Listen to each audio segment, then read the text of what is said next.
Welcome to Golf Smarter Mulligans, your second chance to gain insight and advice from the best instructors featured on the Golf Smarter podcast.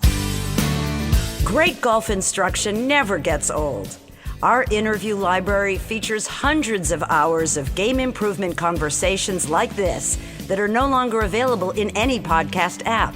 I would talk to Tiger about what shots are natural for his swing to play that would also be repetitive. What shots are not natural for his swing to play that aren't repetitive. And if he were desirous of a different kind of ball flight or a more repetitive kind of ball flight, what he would need to do in his choices he would have in his golf swing to produce those. Because there's not only one path that you take. And that's one of the things about the book is we offer a lot of solutions for any problem he has in golf. Because what one solution might work for Tom Watson is a totally different solution that might work for Anthony Kim, which is a different solution that might work for Jim Furyk.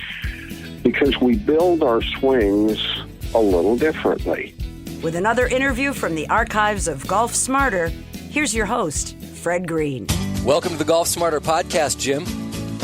Thank you, Fred. I'm good to be on. Well, thank you so much for agreeing to come on, but I think there's a great reason for you to be on, although we've been referred to each other. Catherine Roberts has said that you should come on the show, and we've tried to get together. But now that you have a book, it's time to get into some really interesting conversation because the new book, Solid Contact, a top golf instructor's guide to learning your swing DNA and instantly striking the ball better than ever. You have a really interesting approach on this. It seems incredibly unique for a golf instructor. I've never seen anyone talk about this. I may be wrong. But you talk about ball flight as opposed to just contact.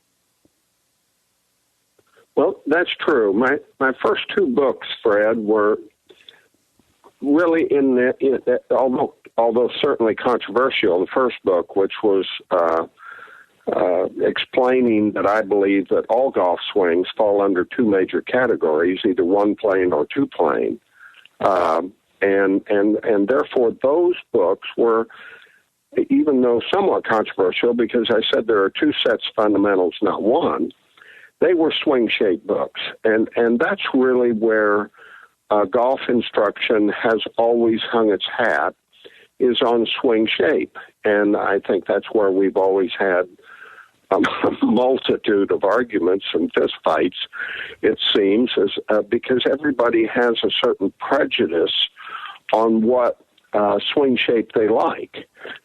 You have your camps that, say, well, golly, I'm a Ben Hogan camp all the way through, and somebody else says, no, I'm a Tom Watson, or so on and so on. And you have Stack and Tilt, and you have Jimmy Ballard. You have every kind of swing model in the world.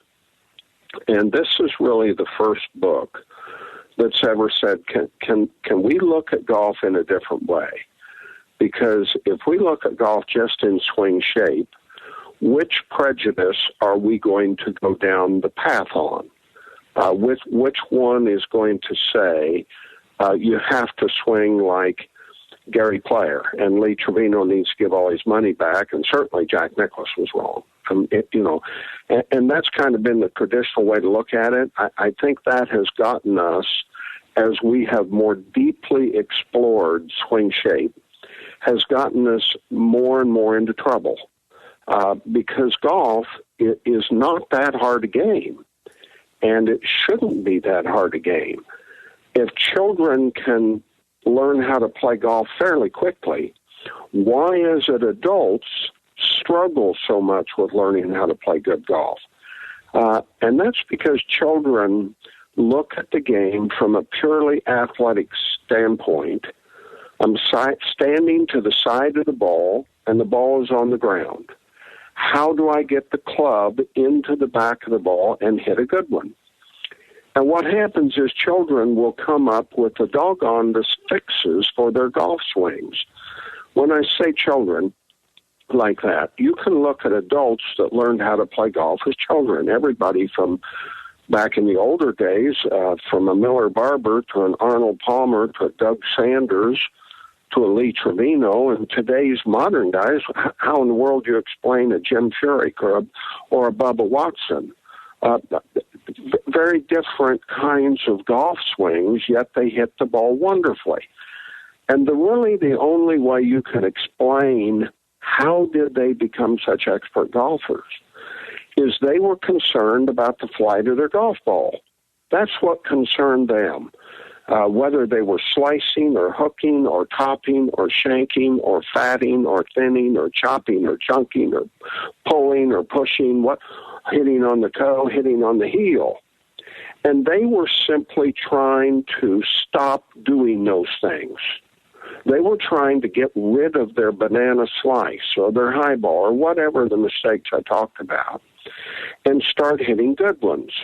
Because if you can reduce golf down to understanding the sole purpose of a golf swing is to produce a correct and repetitive impact. That's what we're after. One of the greatest players in the game never did receive his due credit, which was a guy named Billy Casper, for several reasons. Number one, he didn't have a powerful swing. Number two, it didn't have a pretty swing. Number three, his ball flight wasn't pretty. It was low and it usually hooked. Everybody said, well, he was just a great putter. That you can't explain. I think he's fifth on the all-time victory list by just saying he was a good putter. He controlled his ball flight. Golf is predicting the outcome before the event. If you can hit a low draw and know you can hit that low draw every time, which is what Billy Casper did, he didn't try and hit a high fade. I'm sure he played with Jack Nicklaus and watched Nicklaus hit a big high 2-iron or 1-iron and said, gosh, I wish I could do that, and then went about his business of a low hook. And so great players became great players, I'm convinced, because they learned how to control a repetitive ball flight. And they learned how to do that, and that was the nature of how their swing evolved. And golf, if we could go back to that same old secret of golf, which was understanding what our ball flight misses is, how that relates to our own swing, if you will, swing DNA, and how do we learn how to change that ball flight miss into something that's not a miss, that's a playable ball flight, and we can do it repetitively. Now we've learned the secret to golf. I'm sorry to give you such a long-winded starting answer here, Fred, but it's really why I chose to go back to understanding ball flight and understanding impact as the basis for our improvement. If we can learn that, learn our golf swing's DNA that produces certain ball flight misses, then we can go back to being a child again and learning how to play golf naturally and athletically the way we were meant to, whether our golf swing ends up pretty or not. I'm sure that Lee Trevino, a lot of people didn't think his golf swing was pretty. It wasn't, but it produced fantastic results. And someone asked Lee one time, he said, Lee, have you ever taken a lesson? He laughed and he said, I never found an instructor that could beat me. So, no, he had never taken a lesson. But he did do something that so did Bubba Watson and so did Arnold Palmer and so did every great golfer that ever lived. He learned how to control a playable ball flight. I don't mind you having long answers. This is your soapbox, my friend. That's not a problem at all. I'm in the classroom, and I'm not going to raise my hand because I'm too fascinated.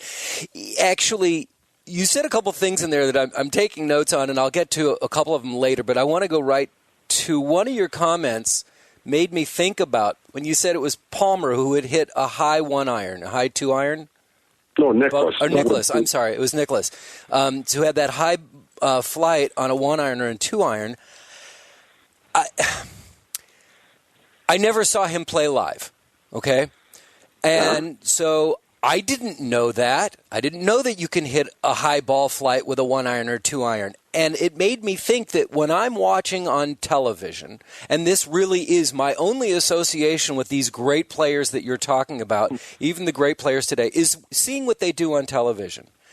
When the analysts are breaking down their swing, when they're talking about beautiful this, beautiful that, amazing, great shot, all I get to see on any replay, 90% of the time, now it's starting to change, is how they made contact, what the bottom of their swing looked like, or what their swing path looked like, their swing plane, right? Rarely have I ever gotten to hear about or see what the flight of the ball is, because when the cameraman is focused on the golf ball, you have no idea where it's going. You have no idea the path. It looks like it's just coming straight at you. That you don't know that he's got a fade or that he's got a nice draw to the ball. So this concept of correcting your swing, correcting your game through the flight path really is radical, I would think. It is. It's radical, yet it's as old-fashioned as golf itself. You have to realize we were playing golf long before motion picture, before video, before software analyzing tools, before really a lot of teachers. We were playing golf by just trying to figure out what we had to do to hit the golf ball better. Not a better, a more predictable ball flight that was okay. But you're not saying the golf was better then.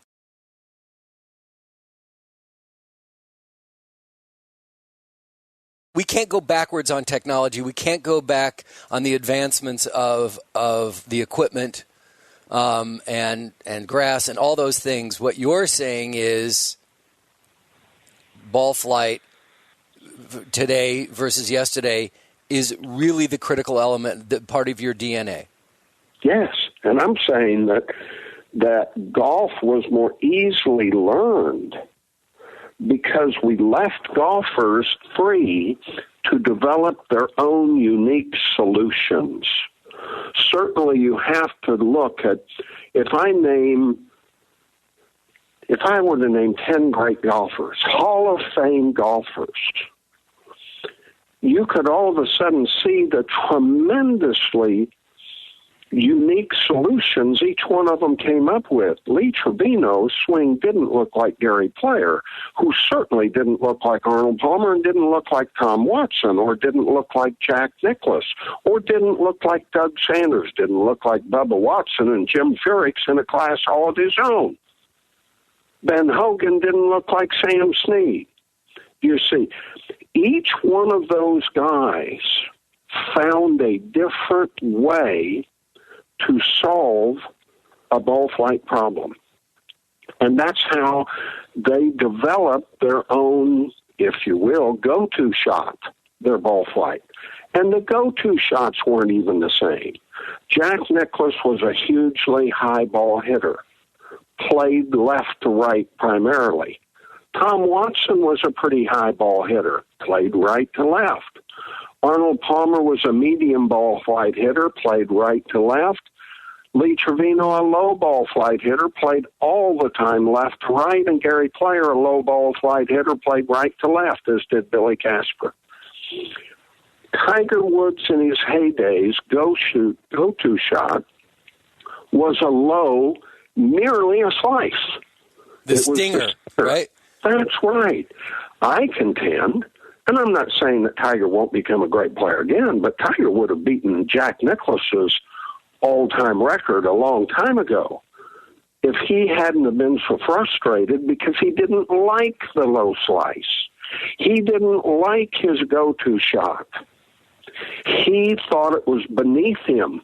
He should be able to play any shot he wanted to hit at any time during the round. Well, That's not going to happen. It's not a go-to trustworthy shot. We're none of us that good. Ben Hogan, who had more control of the golf ball than anybody that ever lived, could never play a high shot. Isn't that interesting? If he tried to play a high shot, he couldn't hit it solid. And if you can't hit it solid, you're not predictable. Now, Ben Hogan could hit a three-quarter shot. He could hit a full shot. He could hit a shot with a lot of spin. He could hit a shot with a little spin. He could draw it. He could cut it. He could do all those things. But he couldn't hit a high ball, you see, because of his particular golf swing style. Now, I didn't see Hogan try and hit high balls. I didn't see Player try and hit high balls. I didn't see Lee Trevino try and hit high balls. And I'll tell you one thing: if Tiger Woods had stuck with his stinger when he really needed a shot, which held him true for so long, he'd have killed him. He would have killed him. Wow. Right there. Wow. So what we're really about as players, as golfers, is first of all, the sooner we can hit a playable golf shot. Now, a big slice is not a playable shot. A big hook isn't a playable shot. A chunk isn't a playable shot. A wedge that goes straight up in the air isn't a playable shot. A fat and thins, pushes, and hooks aren't playable. Bad hooks aren't playable shots. But playable shots can be high fades, high draws, low fades, low draws. They can be pushes. Lee Trevino played the push fade. He just aimed way left. Sam Snead played a slight pull hook. He just aimed to the right. A playable shot is one that doesn't have wild curvature to it, but most importantly, it is hit dead solid and it's repetitive. Now, if you can hit a playable shot dead solid and repetitive, if you're not a really good golfer, you must be a terrible putter or have a horrible short game, because that's what golf is about, is hitting a solid shot repetitively, a playable shot solid and doing it repetitively. And that's what golf is. And we have gotten so far away from that realization of what golf is. Everything from our telecast to our announcers to our teaching to our trying to play. And there's a secret to how you do that. There is an absolute secret of how do you hit a playable shot, dead solid, and predictably, repetitively. There's a secret to that. And that's why I guess we call the book Solid Contact. That's right. That is right. If you had the chance, or maybe you have, to sit down with Tiger Woods and as an instructor, what would you talk to him about right now? Well, Tiger, I have not had the chance to sit down with Tiger. I know Tiger. Tiger knows me. I would talk to Tiger about what shots are natural for his swing to play that would also be repetitive. What shots are not natural for his swing to play that aren't simply because they're not repetitive. And if he were desirous of a different kind of ball flight or a more repetitive kind of ball flight, what he would need to do what choices he would have in his golf swing to produce those. Because there's not only one path that you take. And that's one of the things about the book is we offer the reader a lot of solutions for any problem he has in golf. Because what one solution might work for Tom Watson is a totally different solution that might work for Anthony Kim, which is a different solution that might work certainly for, say, Jim Furyk. I mean, because we build our swings a little differently. no two of us have exactly the same grips and exactly the same address positions and posture and aim and ball positions and backswings and so on and so on. And so to try and copy the exact positions of somebody else, golly, if we leave one or two items out, we're sunk. And so the book is a very liberating book in that it says that I might make certain recommendations. I might make 7 or 8 recommendations for how to cure a given ball flight miss, but you actually have more than that. You probably have about 20 that would be reasonable things, all of which would cure that particular mistake and get rid of what I call a non-playable shot. Because it's the ball flight that allows you to read your swing DNA. That's what I find fascinating. And once you can read your swing DNA, then you have all these different opportunities that you can select from to what I call neutralize your swing DNA. Bring, if for nothing else, bring it back, bring your DNA back under control, back where it needs to be.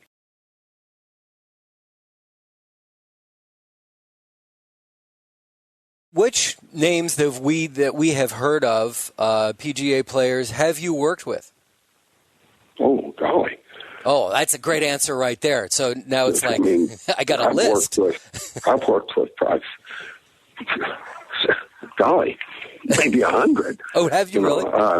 My longest time student, and the one that actually, for heaven's sakes, got me really back into teaching. I had retired from teaching, was in the golf course development and construction design for years, but Peter Jacobson. I mean, Peter Jacobson's been my longtime student for a long time. I have several still that have been with me for, a long time. Scott McCarron, his entire career. Tom Pernice, Peter Jacobson, Olin Brown, who's the current U.S. Open champion, Scott Simpson, a former U.S. Open champion, Bob Clay, other guys that I have taught Paul Azinger, I've taught Dave Stockton, I've taught Frank Beard, I've taught Jay Delsing, Chris Tidlin, still teach Chris Tidlin. One of my associate, who has been my assistant for years and years and years, is Chris O'Connell. And together we teach a number of players. We teach J.J. Colleen. We teach Stuart Sink right now. He just came aboard. Chris is the longtime teacher that turned around Matt Kuchar's career. Wow. I'd say your name dropping, but I asked. A new student we've had for about a year and a half who just won his first PGA Tour tournament last fall, Scott Piercy. Joe Ogilvy, I teach. Why did you come out of retirement to go back into teaching? I mean, retiring from teaching. Why did you come back into teaching? Peter. I started teaching Peter in 1983. When I say a longtime student, Peter was very successful, had a nice career from 83 until about 93, and his body started giving out on him. And I taught him as what I call a two-plane teacher, a two-plane student, because that's what he was naturally. And two-plane golf swings, which are very upright golf swings, tend to be a little more injury-prone than more rounded golf swings, which I call one-plane. And certain two-plane students teach, Jack Nicklaus has had a lot of left hip and back problems, and Fred Couples had a lot of back problems, and Peter Jacobson started having a lot of back problems, a lot of left hip and left shoulder problems, as did another two-planer who came to me and is still a long-time student, Don Pooley. And Peter went to do television in 1993 and 1994 and quit golf. he did television, and his body had given out on him, his left shoulder, left hip, and lower back. To give you an idea how it's given out on him, in the last few years, Pete that's finally caught up, Peter has an artificial left hip, artificial right knees, had 9 back surgeries, and left shoulder rotator cuff surgery. So Peter had some pretty severe injuries. In '94, Peter asked me, he said, I want to go back out and play again. Do you think I could? I said, well, not the way you did, because you had an injured swing. And he said, well, do you think I could change to one play? What you changed to? And I said, well, Peter, I don't know. I said, we'd have to see whether you can or not. Well, to make a long story short, we started in July of '94 while he was still doing television to change his golf swing totally. In November of '94, he went out and played his first PGA Tour tournament in quite a while, the Kapalua International, and he won it. And in January of '95, he won 2 tournaments back-to-back, the AT&T and San Diego. And took a couple of weeks off and then finished second at Doral. Finished second at Greensboro. With a month to go in the year, he was leading money winner. He didn't finish leading money winner, but he was made the Ryder Cup team and had a better career than he ever had after that. And kept saying to me, I had quit teaching except for Peter and another student, a longtime student, Duffy Waldorf. And I kept teaching those two, even though I'd stopped teaching. And he said, he used to call, he's trying to get me to teach his friends. And guys on the tour that started, I said, no, I'm never going to get back into that again. Never going to get back into that again. And wasn't going to. And finally, one of his friends had fallen off the wagon badly, Scott McCarron, and I said, okay, I'll help him, because I'd met Scott and liked Scott. And we put Scott's wheel back on, and off he got. And then Tom Pernice, who had never really even had a good career and was really struggling and had lost all his privileges to play and everything, was in a lot of bad problems. I took over for Tom and got him going. And then it happened with Olin Brown, and Olin had lost his card, and Olin's career was over, and Olin at that time was 45 years old, and turned him around. In the process, 3 of the players I coached had won PGA Tour Comeback Player of the Year awards. And so Peter kept saying, you got to write a book, you got to write a book, you got to write a book. And I said, nobody's going to read the book. Nobody knows who I am, and I don't want anybody to know who I am. Well, I mean, I really didn't. I'm not a center stage kind of guy. And not like Peter Jacobson.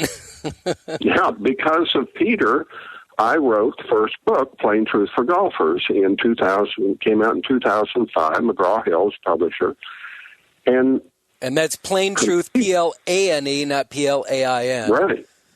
And it became the number 1 selling golf book in America. It became the number 2 book in America in the category of sports and recreation, and it was the number 1 golf book in the world in the category of sports and recreation. And I was pretty shocked. Wow. Golf Digest had certainly helped because of the controversial nature of the book. They had done the largest instruction piece in the history of the magazine when the book came out, 14-page excerpt of the book. And then all that spawned a second book and now a third book. And so that's kind of how it happened. But this was all Peter's fault. Yeah. Peter and I had a golf course design company that was just doing nice, and we were designing golf courses, and I owned a construction and development company, and I was out of golf instruction, really. Fascinating. And that's how I kind of got back into it. Amazing. That's an amazing story. And I want to ask you more about how much fun it is to work with Peter Jacobson, if you even got anything done, because you may have been laughing too hard. But we've oh, good. That tells me a story right there. So, but we've already reached our magical 30-minute point. We've actually surpassed it, but I can't stop you because it's far too fascinating for me. Would you mind if you could come back for a second episode? No, I'd like to do that because I'd like to just kind of give a little hint about what the what is the secret to finding a playable ball flight? And what is the secret to finding that solid contact, if you will? Well, actually, you beat me to the punch here, because the reason I want to have you back for our second episode is to talk to you about your plus-minus system and how to work on that and how to recognize it yourself, which is what the book is about. Again, the book is called Solid Contact by Jim Hardy. It's available on Amazon, and it's also available as a Kindle book, so you can get that right away. Jim, thank you so much for spending this time and for agreeing to come back to a Golf Smarter for Members Only episode. Thank you. You bet.